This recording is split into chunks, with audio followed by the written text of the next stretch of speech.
All right. Okay, I've got Dr. Nathan on the show to talk about a different subject we have not dove into on this podcast. Another way to help you improve the aging process as the athlete, the endurance athlete, just aging in general. So, Dr. Nathan, thanks for coming on the show to talk about a different topic, nitric oxide. So people probably wonder, Thank you, what the Debbie. heck? Thanks for having me on. It's great to be with you, and a very important topic. So why do you focus in this area? What led you down this path to go into nitric oxide? Probably almost 25 years ago.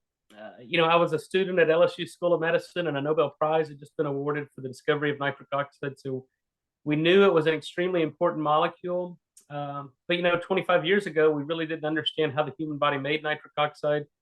We didn't have a clear understanding of what went wrong in people that couldn't make it and what the consequences were.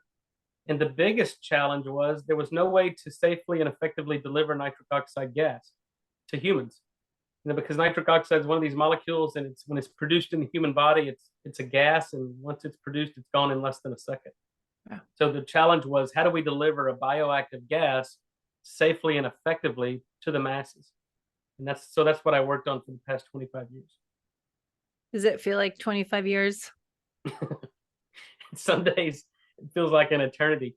But it's, as any career, it's a journey, right? We learn things along the way that make us pivot and think differently than we did before. But that's one of the beauties of basic science, why I fell in love with it, because there's no feeling like the feelings of discoveries. And for a short time, we're the only people in the world who know a certain thing. And I've had a number of those epiphanies and discoveries throughout my career. But it's been challenging, it's been gratifying, but at the end of the day, I wouldn't change anything. I always think, because when I say how long I have been in the industry or whatnot, I'm like, what, 30 years? How's that? How am I that old? I think I'm so much younger than I am. Then you realize how long we've been in our field. But yeah, the word I keep hearing us in my community saying pivot. And we learn from our experiences. Research continues to change, and we keep evolving. And it is a journey as a individual, as an athlete, as a coach, as a scientist. And I think that's a big thing with protein and fasting right now, and low carb, no carb. And I just always laugh, like cold therapy and sauna and all this stuff in our world. It's like boom, boom, boom, back and forth, ping pong, and just to keep up with it. But nitric oxide is something we've always had. So talk about the role of nitric oxide, what it is, why should we be concerned about it? Yep. Well, as I mentioned, it's a gas, it's produced, but it's a signaling molecule. Mm-hmm. It regulates things like blood flow and oxygen delivery, so delivering of nutrients and oxygen to every organ, tissue, and cell in the body. It's a neurotransmitter in the central nervous system, so it's how we develop memory and long-term potentiation and recall. It's how our immune system fights off pathogens, from viruses to bacteria. So it's extremely important. It regulates things like mitochondrial ATP production, which is extremely important and basically predictive of how well you can perform, both athletically and cognitively, or even sexually. So it affects the mobilization of stem cells. So it's dependent upon our ability to recover and repair from injury, or from just prolonged exercise is dependent upon the ability of our stem cells to mobilize and differentiate and repair and replace tissue. And it's also responsible for preventing the telomeres, the end of our chromosomes, from shortening. So, an extremely important role in longevity, because it's known that if you can prevent the telomere shortening, you can prevent, or extend longevity and lifespan. So everything we know about human performance, longevity, anti-aging, really revolves around the production of nitric oxide. And when we lose the ability to produce nitric oxide, we basically age faster. We can't perform as well as we did when we were younger, either athletically, cognitively, or sexually. And so every aspect of our performance declines with the decline in nitric oxide production. Yeah, and I'm all about improving the aging process, or slowing it down, reversing it if you want. But it is, doing what we need to do to improve our ability to age gracefully and keep up our performance. And as I say this every episode, people probably sick of me saying this, but I watch my mom age and her friends, and my dad passed away last year. And, really watching your family and friends get older and see what happens. And so much of it is controllable. And that makes me really shift my focus on this podcast and pivot to focus on what can we do? What can we control? And what should we do now at age 50 to improve our future self when we are 80, 90? And I think so much of it is simple things that we can do today to improve. So nitric oxide, how do we produce it? Normally we produce it, it's found. How do we measure it? How do we know if we're low? Why do we need to pay attention? Well, you just said why, but how do we produce it? I guess start with that. Well, it's been a challenge to kind of detect and quantify nitric oxide in patients. So for instance, it's not like cholesterol or vitamin D or triglycerides where you can just draw blood, send it off to a lab and get a number back. Nitric oxide is much different than that because, as I mentioned, it's a gas, it's produced, it's gone in less than a second. So we can't measure it in peripheral blood. So we really have to rely on symptoms. So what are the symptoms of nitric oxide deficiency? Number one, usually the first sign and symptom is erectile dysfunction.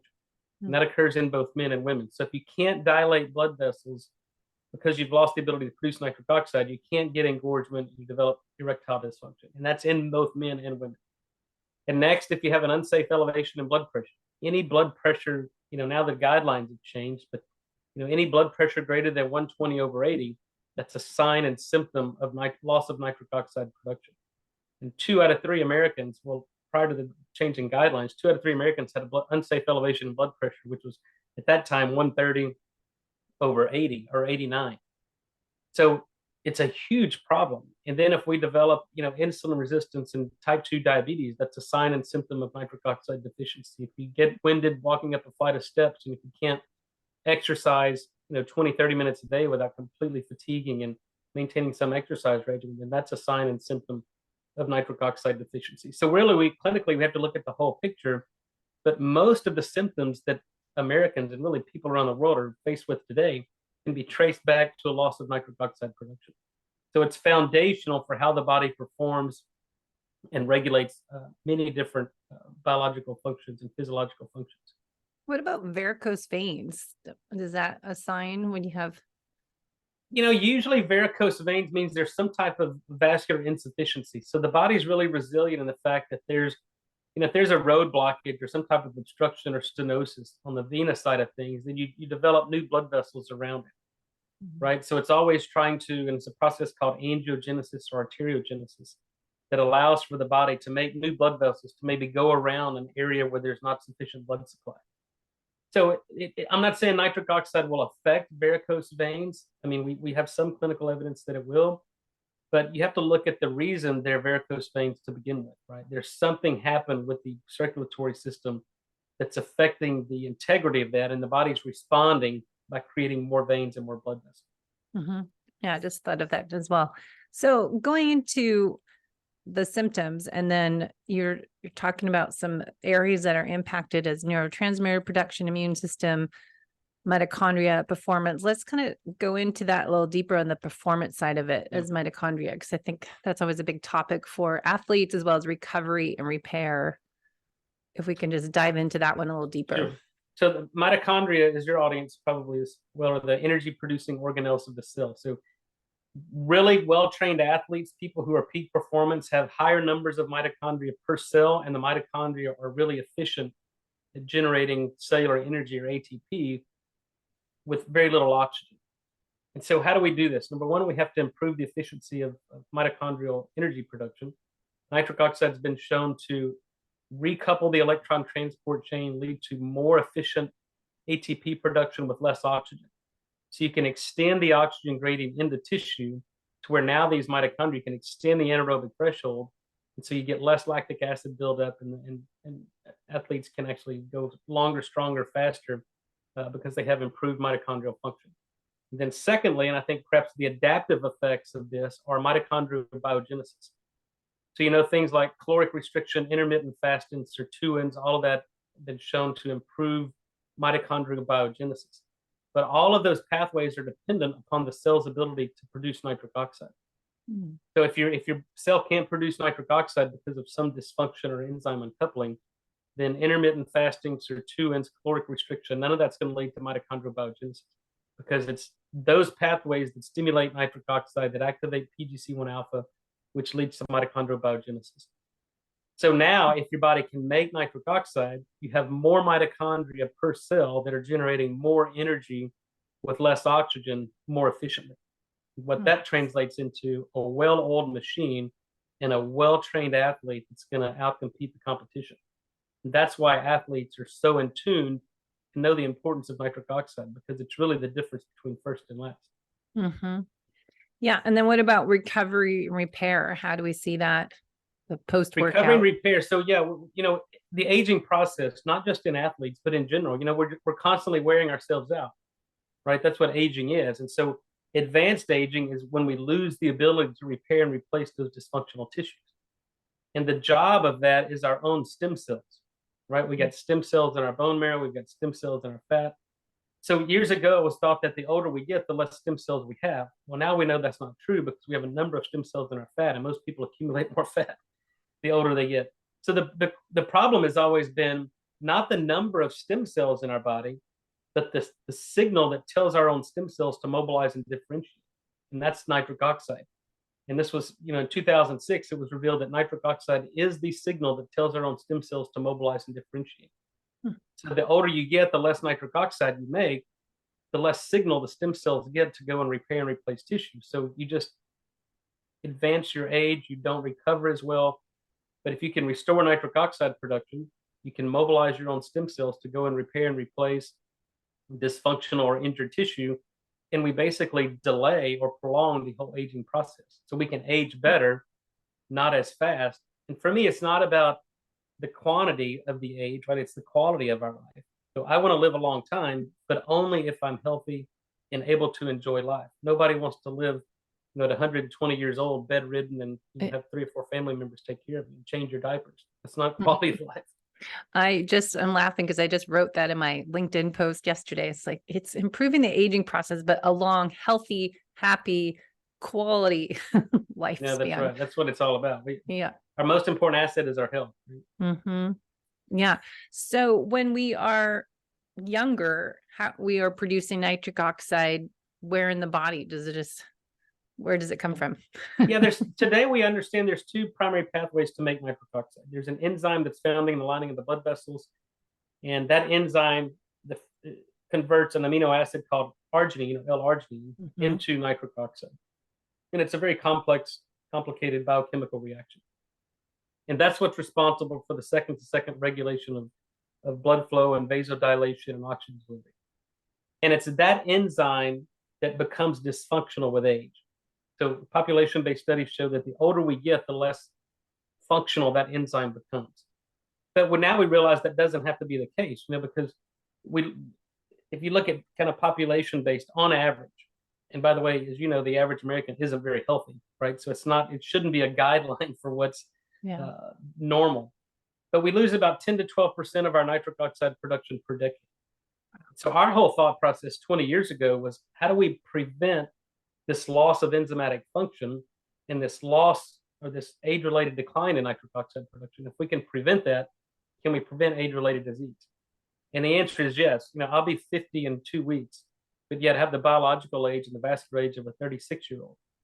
And to the contrary, we're seeing 20, 24-year-old young kids that have the vascular age of a 50 or 60-year-old. So there's many things we can do, and most of it's diet and lifestyle, which isn't that surprising, that can affect either the rapid progression of loss of nitric oxide production or the inhibition of the prolongation of nitric oxide production into our later years. So we understand the enzymology and biochemistry of that enzyme. And then the other pathway is through the diet.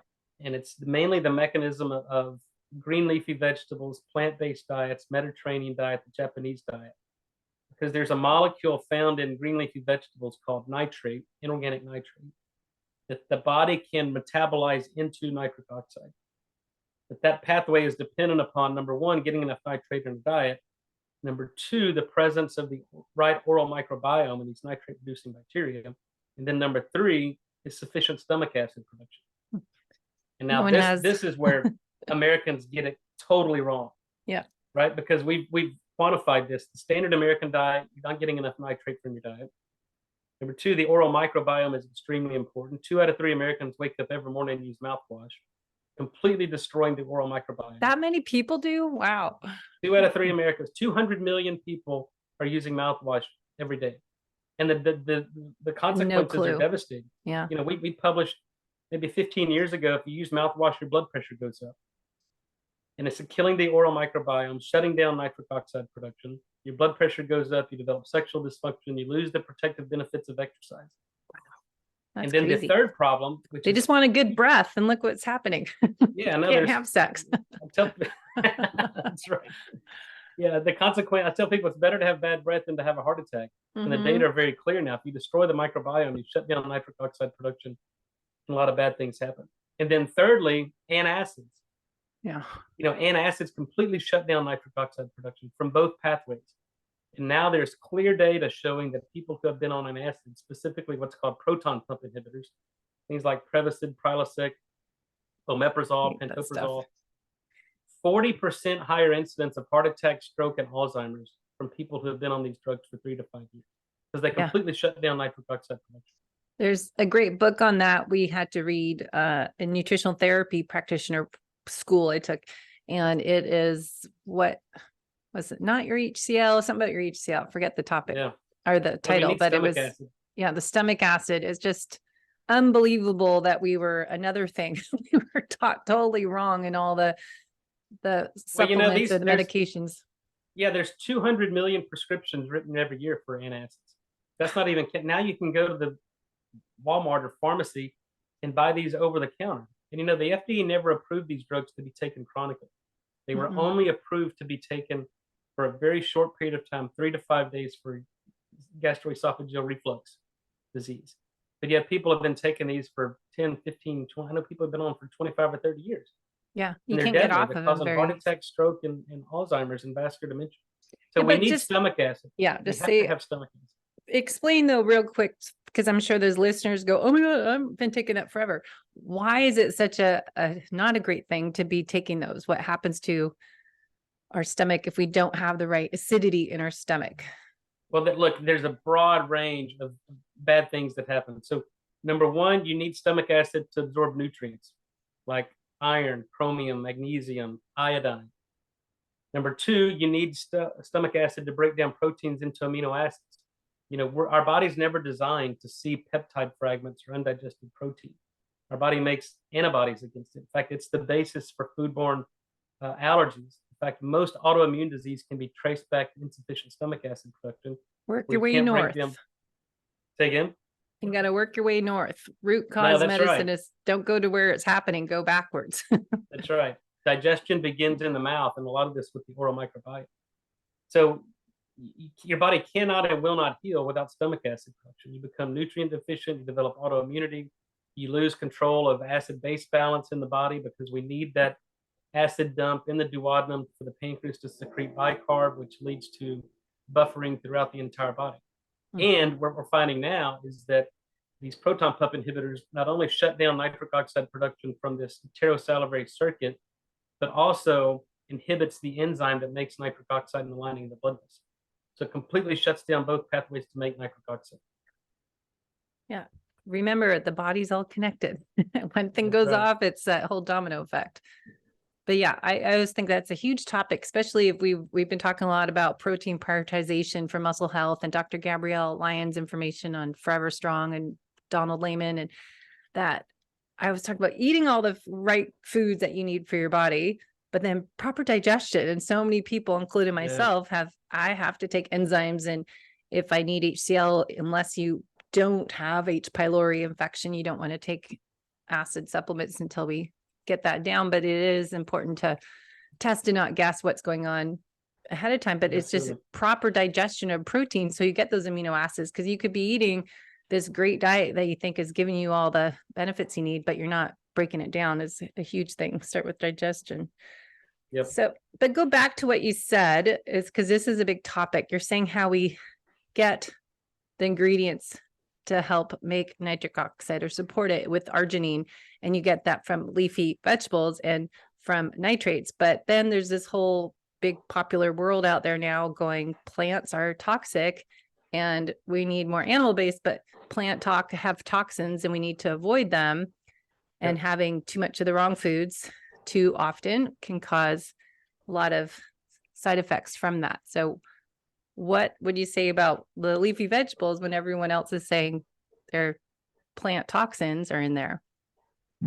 Well, look, today we understand how the body makes nitric oxide. We understand what goes wrong in people that can't make it. We know how to fix it. So, well, arginine, the body's never deficient in arginine. So there's no need to supplement arginine or take a product with arginine in it. In fact, we now know that taking excess arginine can actually cause more harm than good. So this is a semi-essential amino acid, meaning that our body, we get it from the breakdown of proteins, but our body also makes it through the urea cycle.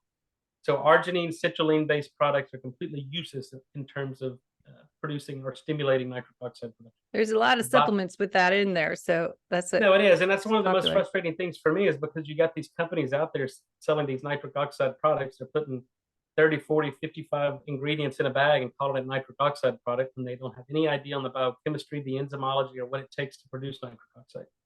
But and two, there's clinical studies showing that it can actually, do more harm than good if you don't understand what's going on in these individual patients and if the enzyme is actually coupled.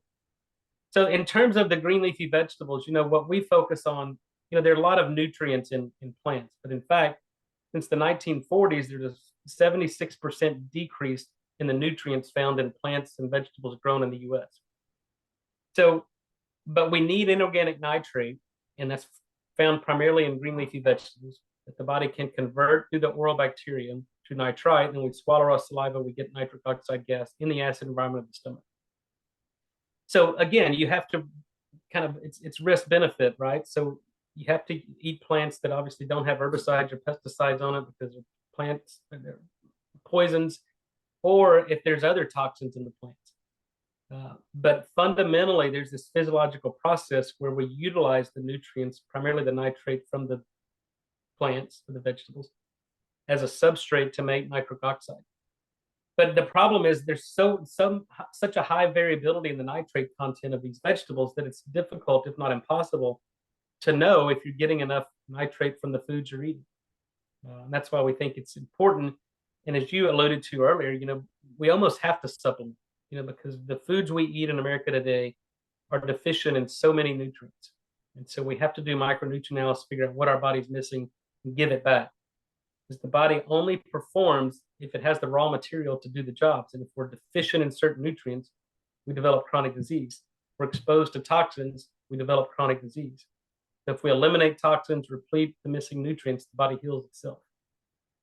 Yeah, finding that innate intelligence, get a little jump start so everything functions the way it used to. Without. So explain a little bit more, what are nitrates? Because sometimes that seems as a negative word as well, like you want nitrate free. So what are nitrates? Well, nitrates are naturally formed, they're naturally occurring molecules. They're found naturally in green leafy vegetables. It's how vegetables actually grow and assimilate other nutrients. They extract nitrogen from the soil, assimilate it as nitrate. And it's this whole field of agronomy and nitrogen assimilation that allows for the assimilation of other nutrients. But it got a bad rap in the 60s and 70s because people thought that nitrite added to bacon and hot dogs and cured meat caused cancer. But now we know that that's completely not true. And in fact, 85% of the nitrate exposure we get from our diet comes from green leafy vegetables. Only 5% comes from eating cured and processed meats. The other 10% comes from swallowing our own saliva. So epidemiologically, if nitrate were bad and caused cancer, then vegetarians or people who ate primarily a plant-based diet would have 10 times higher rates of cancer than meat eaters. And in fact, we know it's just the opposite. It's anti-cancer, it's protective in the cardiovascular system and protective against cancer. And that's because its ability to produce nitric oxide, affect cell cycle, allow for tissue oxygenation, which cancer cannot grow in highly oxygenated areas where there's coupled mitochondria. Cancer only grows in low oxygen, low pH, low blood flow environments. Yeah.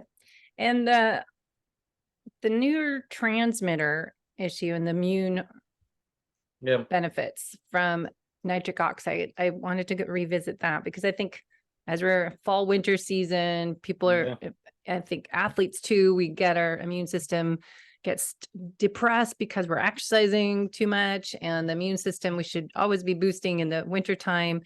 Neurotransmitter production, I think, is an important part. So anything on that with nitric oxide, I think that's a good topic as well.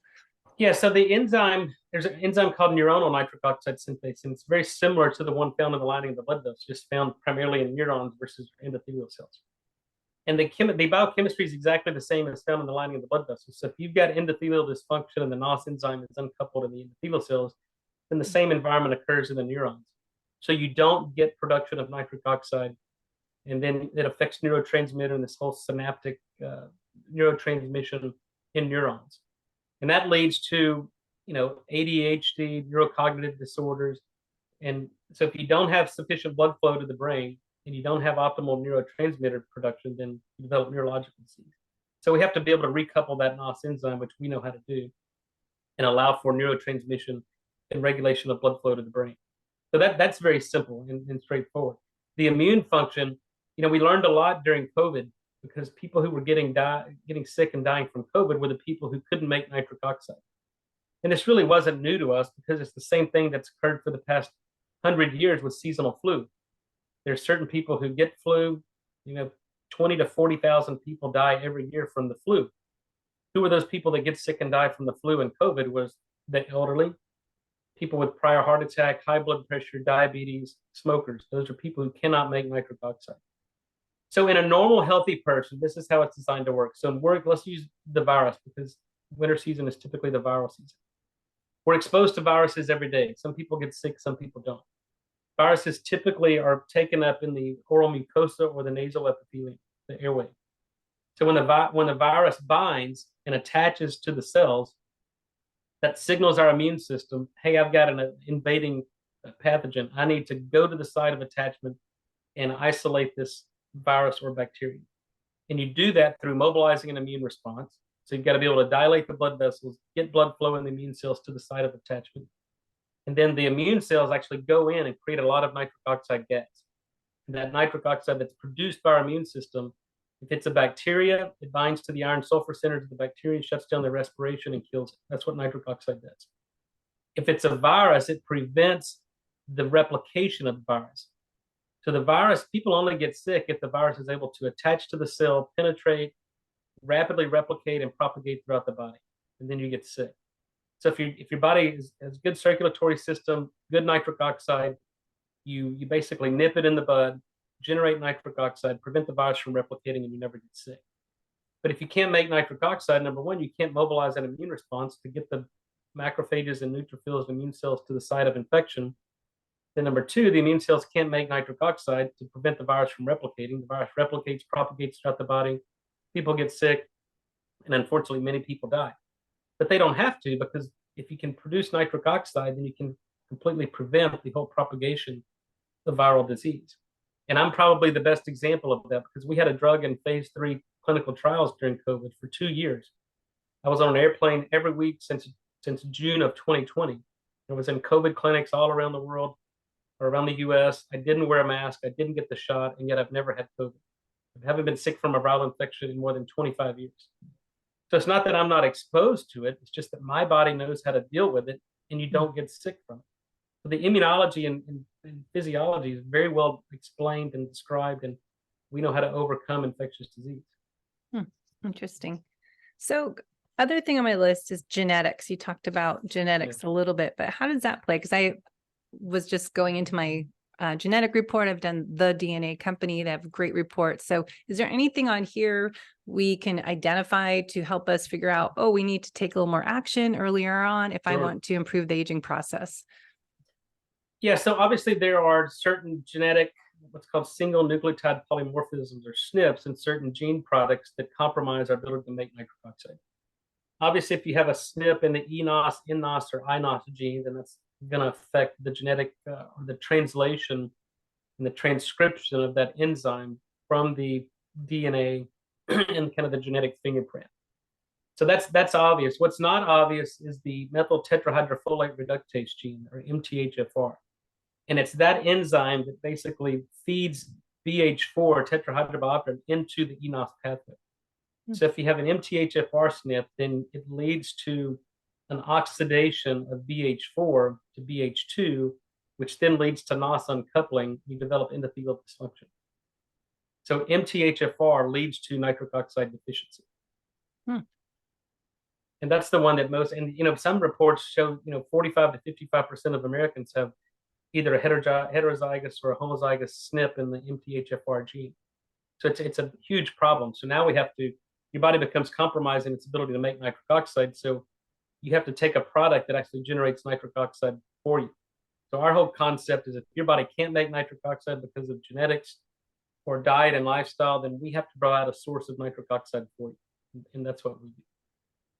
So if we want to, I keep saying, recreate our current self so we can be our best future self.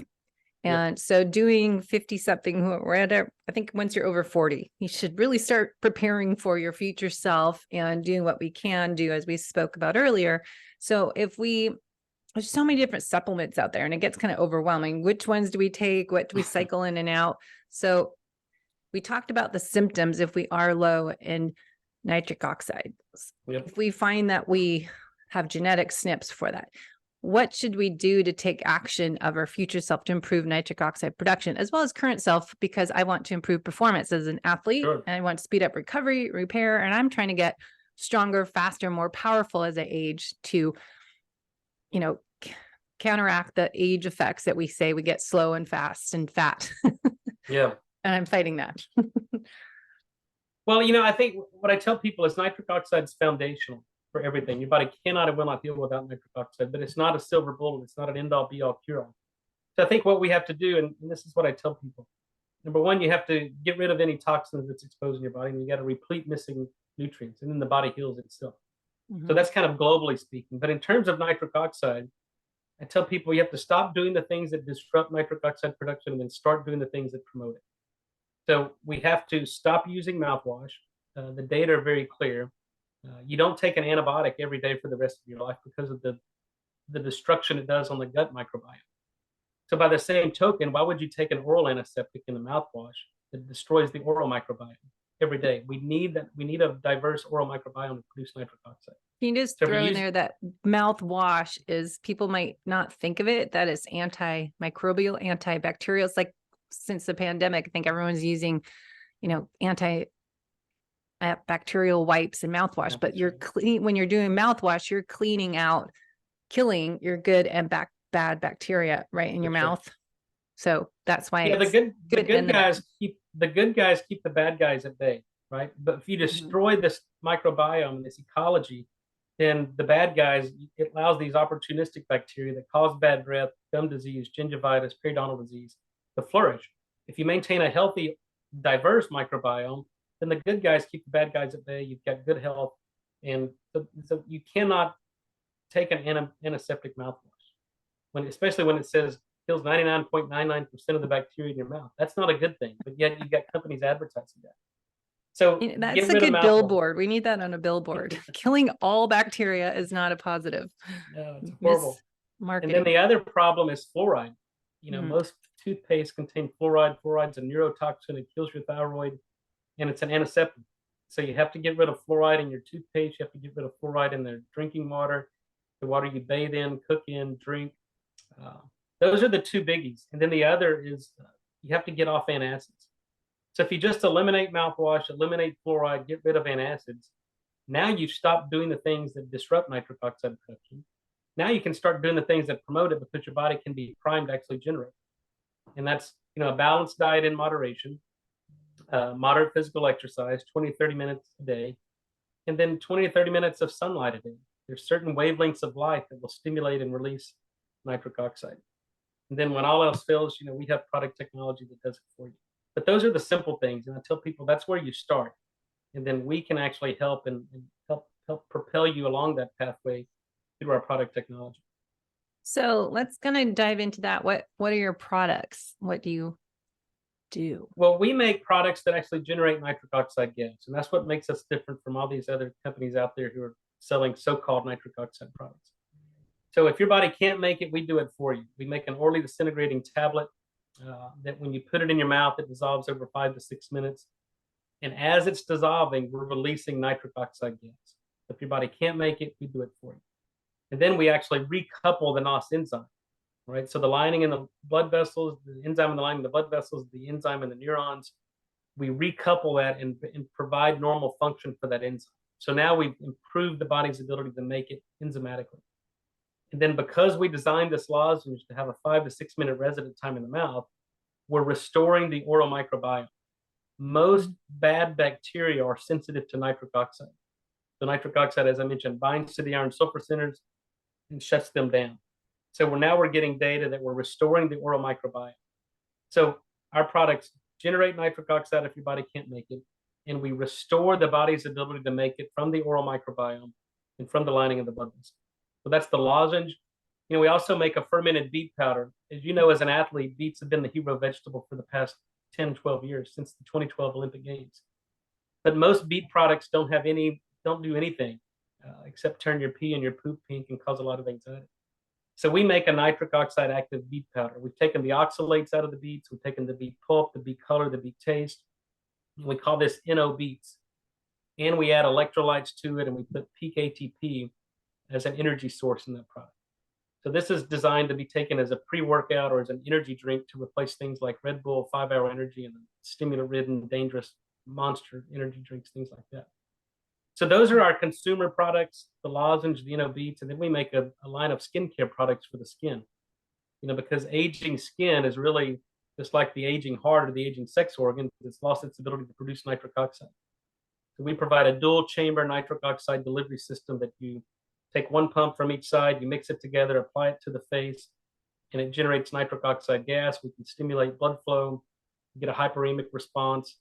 Got 5 published clinical trials. You can improve collagen deposition, improve hydration, fine lines and wrinkles go away, and the skin basically we stimulate regeneration, mobilize stem cells, and repair and replace old dysfunctional dermal cells. What? So amazing product. Yeah, I didn't know about that one. That is that's on my mission area, is my skin and keeping that healthy, because you just see people get older, and I just saw on TV watching some show, and it's a guy from Party of Five was on some show for some I don't know, Hallmark movie or something, and like, oh my God, isn't he my age? He looks so much older, and he just is all wrinkly. Like, what? How come they have all this money in Hollywood to do stuff, and how come some people just look so much older? Well, the skin is an outward reflection of internal health, right? If you're not that's what we said. Healthy internally, then your skin's going to reflect that. But again, it's all about sufficient blood supply, because we have to mobilize stem cells. We have to get oxygen, nutrients to every cell in the body.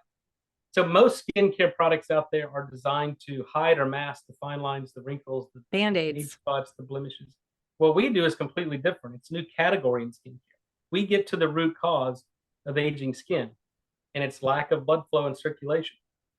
So now we can actually improve the tone, texture, and clarity of the skin, improve collagen deposition, hydration through the delivery of our nitric oxide topical. And so it's been an amazing product, in fact, transformative results in as little as 30 days. Oh, I'm all over that. I'll try that. So what about, I was thinking stacking, red light therapy, wearing a red light mask, how does that help stimulate that production more so? Yeah, so this, we use this term stack the hack, right? Because as I mentioned, nitric oxide is foundational, but there are other things you can and should be doing.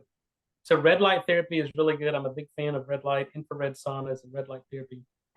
But the red light works partially through not only stimulating mitochondrial production, but liberating nitric oxide. But if you're deficient in nitric oxide, there's less nitric oxide to release by red light therapy. So if you take the lozenge or the beet powder before and you titrate up these photolabile stores of nitric oxide, and then you use red light therapy, you're going to potentiate the effects of red light therapy and basically improve the clinical outcomes. Same thing with hyperbaric oxygen. If you take the nitric oxide before you get into hyperbaric, it will dilate the microcirculation and get better oxygen delivery to individual cells of the body.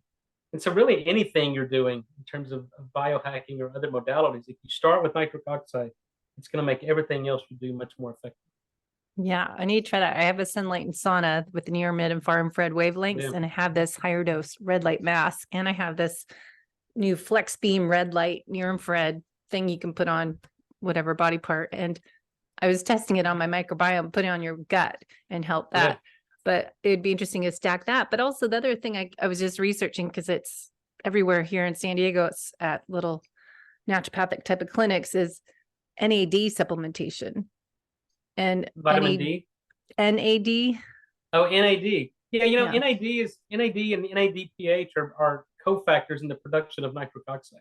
Yes. So we that's need right. to recycle these. And I think that, again, so if you're taking IV, especially IV nutrition or IV therapies, if you take the nitric oxide lozenge first, because if you're trying to deliver things intravenously, if there's a roadblock in these blood vessels because you can't make Mhm. nitric oxide, you're not going to get delivery of these nutrients to the cells and tissues that need it the most.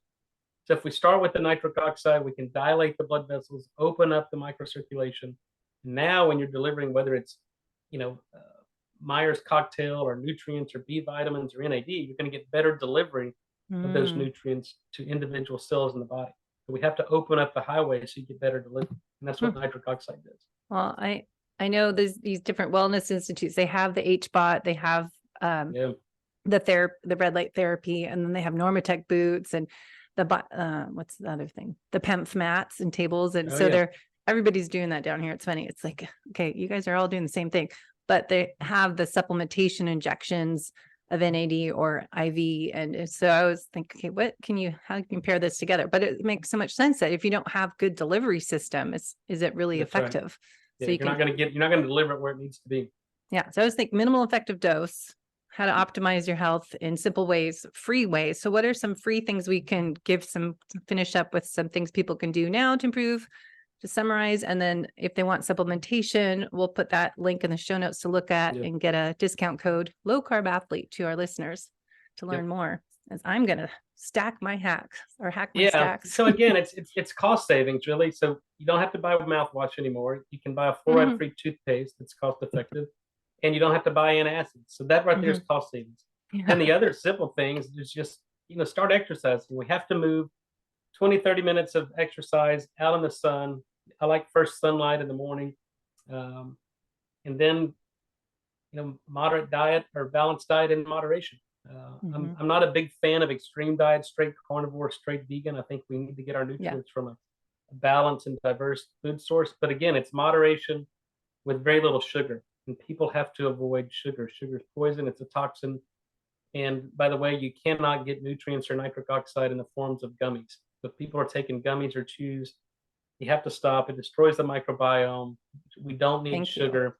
It's like planting a seed in kerosene, or putting a seed in kerosene or diesel and putting it in the ground. It's not going to yield any fruit. You can't do that in a gummy or a chew. I know. I go to my brother-in-law has a big giant Costco sized bottles of the gummies. I'm like, you are middle-aged adult. Why are you taking this crap? And you just have to let people figure it out. It would be humorous if it wasn't causing so much havoc in people's health.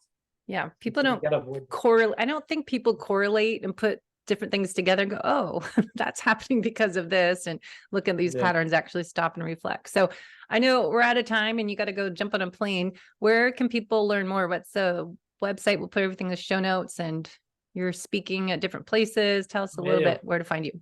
So I send people, I'm not here to sell you anything. I'm here to provide education and awareness. I send people to my educational website. It's drnathansbryan.com. I do a monthly blog. We've got some videos on there that'll instruct you about nitric oxide and kind of give you some pointers. I'm on PubMed. I'm certainly searchable. I've published over 100 peer-reviewed papers. For those interested in the product technology, it's n101.com.